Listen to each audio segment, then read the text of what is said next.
ভিতরে নিয়ে আমার আপুরে মারতে মারতে উপরে নিয়ে গেছে। আর আমার ভিতরে ক্যান্টিন আছে, পুলিশের ক্যান্টিন, ওইখানে নিয়ে গেছে। নিয়ে তারপরে আমার জড়ায় ধরছে পিছন দিকে ধরে আমার এখানে চুমা দিচ্ছে, গালে চুমা দিচ্ছে। পরে আমি বলতেছি ছাড়েন, আমার ছাড়েন। পরে বলে আমার থাপ্পড় দিয়ে আমার গলার থেকে চেনটা এইভাবে খুইলা নিয়ে গেছে। আপনি আমার চেন দেন কেন, আমার চেন দেন। পরে বলতেছে এটা তোর চেন, প্রমাণ কে রে বলে আমার এই আঙ্কেল এখানে থাপ্পড় দিচ্ছে। এই দিন তারপরে কানের থেকে এটা ঢুকে পড়ছে, কানের দুল। তারপরে আমার চুমাক দিছে, আমার জড়ায় ধরা আমার আরো নির্যাতন করতে নিছে। আমারে মারতেছে, আমার মেয়ের টাই না দুইটা দারোগায় ভিতরে নিয়ে, সেটা আমি বলতে পারবো না। এক পর্যায়ে ফারজানা সেখান থেকে বেরিয়ে বিষয়টি আশেপাশের আইনজীবী এবং সাংবাদিকদের জানালে ছুটে আসেন তারা। মেয়েটা প্রতিবাদ করতেছে যে এই জামান নামে একজন পুলিশ এবং তার সাথে আরেকজন ছিল, আমি সাথে সাথে নামটা দেখতে পারি নাই।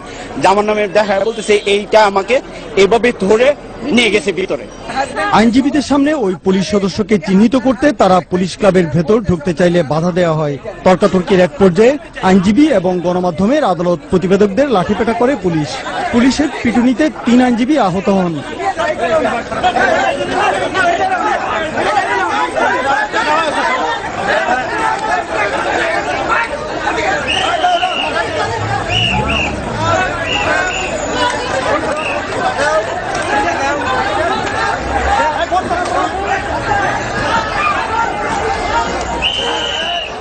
বললো যে এই বেটাকে ধর, সব ধরে নে, ক্যামেরা ভিডিও করেন, ধরে নে। তো ওই ছেলেটা আমাকে সে বাঁচার জন্য আমার কোর্ট টোট জড়ায় ধরে যে স্যার আমাকে বাঁচান, আমাকে নিয়ে যাবে বাঁচান। আমার কোর্ট টোট ছেড়ে পুলিশ নিয়ে গেছে। তো ওই ছেলেটাকে ওইভাবে নিছে, কোর্টও আমার নিয়ে গেছে। ঘটনার পর পুলিশ ক্লাবে তালা ঝুলিয়ে দেওয়া হয়। অভিযোগ প্রমাণ হলে ব্যবস্থা নেওয়ার কথা জানিয়েছে পুলিশ।